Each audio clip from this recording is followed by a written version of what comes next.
This video is absolutely absurd, and I have to make a video about it.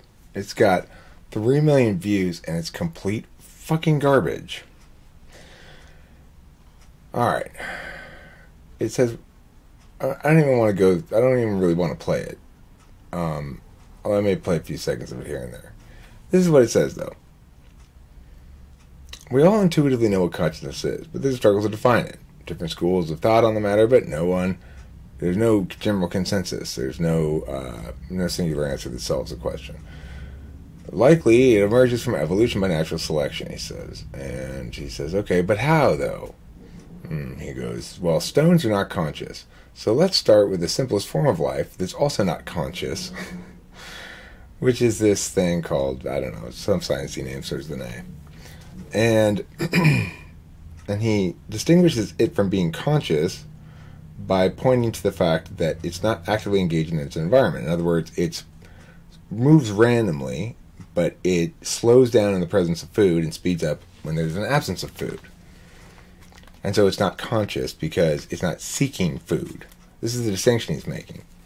But, of course, he doesn't answer at all the fundamental question of how did things go from not being alive like a rock to being alive like a thing that floats around and slows down in the presence of food. And why isn't slowing down in the presence of food, why doesn't that count as interacting willfully with the environment? Or in some fashion with intentionality? If that's really the issue here. And so, I mean, a better definition of it is to go back to what I refer to as the prime directive and say simply that that which is alive seeks to match expectations to reality in some capacity. Now, that simple organism that just slows down in the presence of food, its expectation is that there will be food. Its reality is either yes or no, there's food. So, I mean, that makes sense as an understanding of what distinguishes consciousness or life from non-life. And it's a good definition. It's much better than the definition they provide here, which is living thing sustains itself and makes more of its kind. Now note, its definition of a living thing precludes evolution from occurring unless you define kind very loosely, because what it states is that to be a living thing, you must make more of your kind, and not some other kind, and not some hybrid, but the same kind, right? So, this video is absolute garbage. Consciousness is defined, and he proceeds to explain how one manner of consciousness can lead into another by saying, well, then there's a need to go find food, and so the person, the species, or the individual creatures or whatever, somehow become able to have a nose now, and they can smell things. But how? I thought you said they made only their own kind. So when did they make the ones with the nose on them? Are they their own kind still? That's not their kind. Here's the problem with it, right? Is anytime you have a species, the genetics always work against differentiation from the genome. They might work towards heterogeneity, the inclusion of multiple alleles from multiple multiple redundancies and stuff. But that doesn't explain change that doesn't justify a conclusion that species gradually change over time. We see no sign of it, right? And while the party line on this is 4 billion years, it's actually like 40 million or something since the last major extinction event, where purportedly, I guess, all this shit started over, and or maybe 66 million, I don't remember. But it's certainly nothing close to 4 billion. How is it that by the conventional understanding, the modern synthesis of evolution, how is it possible that we can understand that to mean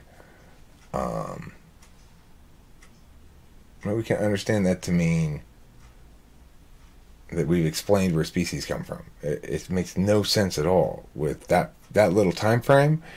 The thing that evolution's always relied upon to make its case is 4 billion years, and that's why we don't see the change, and that's why blah blah blah blah blah, and that's why it needs more time. And except we're not talking about that time frame with evolution. If you think that, you don't understand anything about modern evolutionary science. Which reminds me, there's somebody who's asked, I got a school. Has got to school her ass with a hearty amount of contempt and finger wagging. This person pissed me the fuck off with her comment this morning. I was just like, okay, somebody's got to school this bitch.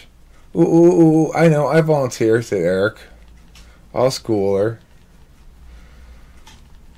Good, thank you. We appreciate that. You're welcome. No, we don't appreciate it, Eric. You're being mean. Here it is. Let's find this comment. Oh my god, this comment just infuriates me. Take this opportunity to revisit the evolution. I always get into battles over evolution. Nobody actually answers any of my points, of course. It pisses me off. Nobody answers my goddamn points. They don't respond to them. They just say bullshit like this.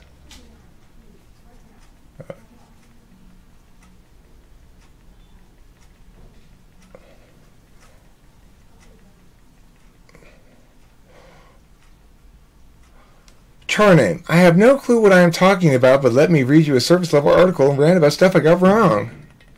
Char name. Even if you were to actually successfully establish that I was wrong about this, that critique would be complete fucking garbage. I understand the subject matter much more deeply than you do. I can fucking promise you that. Discourse and disagreement don't invalidate evolution.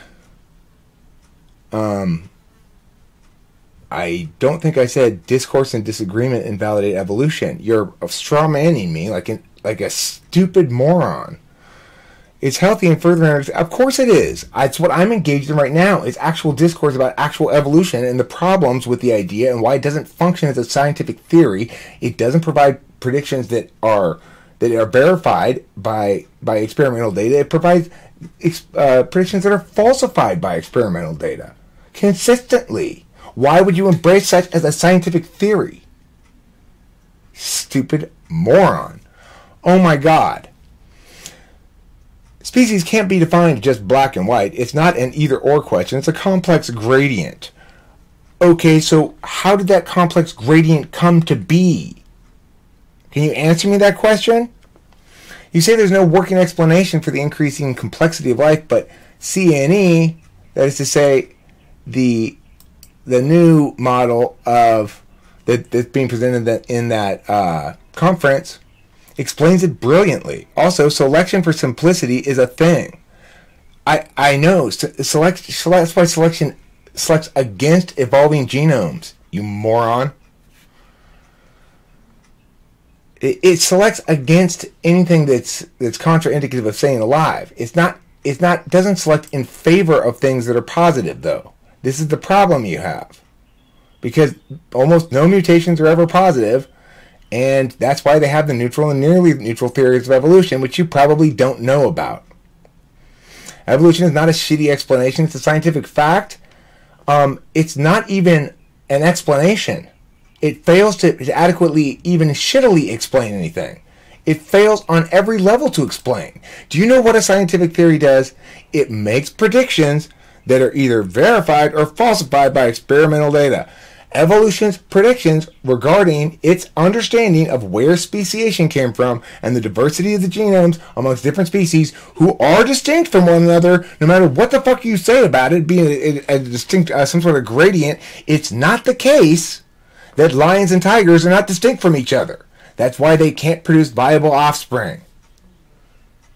So, it's like This shit fucking pisses me off. The modern synthesis is the old school explanation. And yet, most of that conference was in favor of the old school explanation that you right now are saying doesn't actually work. Most of the conference was saying, this new idea is bullshit. And these are all evolutionary scientists. But you're saying the old idea is bullshit. You're with the new people, right? And you're opposed to the old people. And you accept that it's actually distinct or not? Are you still fighting that fight? Because if it is plasticity, then it's not genetic evolution by advantageous or selection or disadvantageous selection. It's just there's a negative selection to maintain a genome's health, and that also serves to keep the genome rather consistent. If in fact evolutionary science is right, or the genetic drift theory is right, and other stuff like that is right, then why isn't there increased diversity in the genome with increased numbers of individuals of the species? Why?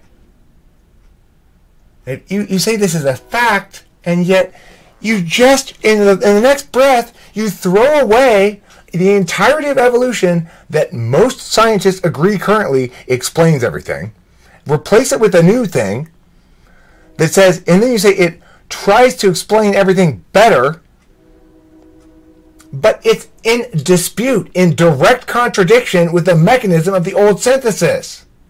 When asked by scientists at the conference, the people who are at the forefront of this movement indicated they don't have a mechanism. They don't know. And you're claiming this to be a fact that we should rely upon to understand where species diversity came from. You've got to be the stupidest person in the history of the world.